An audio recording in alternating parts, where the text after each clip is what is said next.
Back in September 2019, before anyone had even heard of COVID-19, Paris was treated to a catwalk show to delight and intrigue.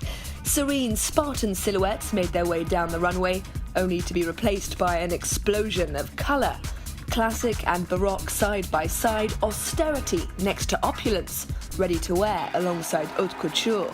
It was only at the end of the show we learned what was going on. A one-off collaboration between Dries Van Noten and Christian Lacroix.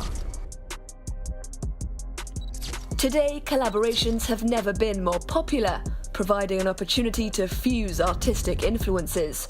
Fashion historians tend to say the phenomenon began in 1999, when the young New York label Supreme joined forces with skate brand DC Shoes. The trainers they produced together were an immediate success. The era of the collaboration was born. For me, Prada's collaboration with Raf Simons is a real case study.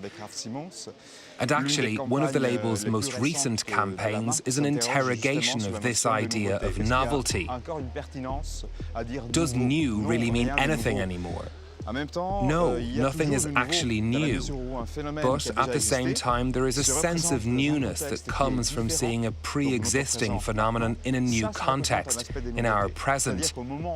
And I suppose that is a way of understanding novelty. That is, when everything is about difference, about self-expression, identity politics, giving up your specific personal identity as a designer in order to create something hybrid, yes, that is new. Miuccia Prada and Raf Simons are two avant-garde giants in the world of ready-to-wear.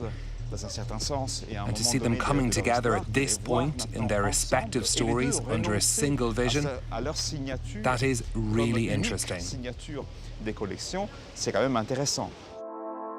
April 2021 offered another exciting collaboration when two iconic brands from the Kering group joined forces, with Alessandro Michele, creative director at Gucci, coming up with a one-off collection at Balenciaga, alongside Demna Gvasalia.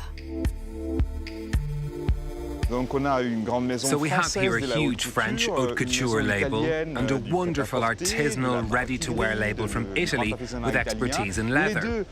Both were completely revolutionised by the arrival of new designers, each with a big ego, but also a wonderful aesthetic vision.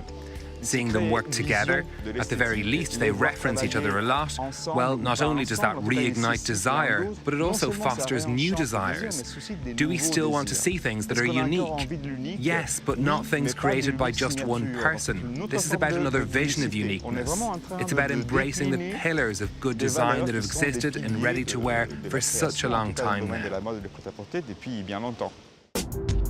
In just a couple of decades, collaborations have opened up a world of possibilities for the world of fashion, with consumers now very much attuned to the capital X that indicates the marriage of two brands.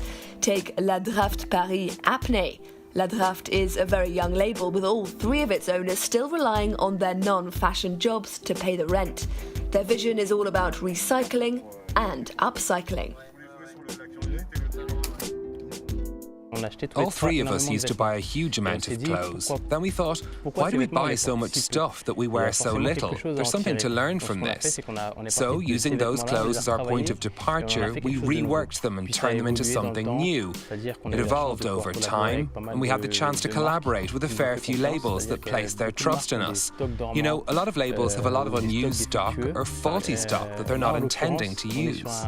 For example, right now we're working on a shoot for a swimwear label called Apnée, and for those items we used dormant stock. They just had a surplus. And using swimming costumes as our starting point, we decided to add our special twist and create something new. Dandyism, streetwear and Japan are the trio's principal influences. Their latest collaboration is with a socially responsible sportswear brand. so the plan is to save the world, right? Save the world? I'm not sure about that, but we do want to reduce our impact on the environment, that's for certain. How? How? At Apnée, we decided to turn rubbish into our raw material. We used plastics collected on beaches along the Mediterranean and used that to make our swimming costumes. One swimming costume is made from 10 recycled plastic bottles. Do you think that collaborations are now becoming the norm in fashion? When I met La Draft Paris, I thought there was really an opportunity there, because their upcycling project is brilliant. And we have a lot of unused swimming costumes, faulty stock, costumes we won't sell because they're from old collections. And why not? Rather than throwing them away, use them to create something else. And that really spoke to us and our values. None of you had studies fashion or management? No, none of us. We learned as we went along, and we're still learning today. We learn things on YouTube, and sometimes we're aware of our limits. That's why one day, maybe we think of studying again. Maybe something specifically focused on fashion. Maybe one day. We're still young, after all, aren't we? Typically, collaborations consist of limited production runs, limited supply boosting demand, but increasingly their success relies on brands offering meaningful fusions.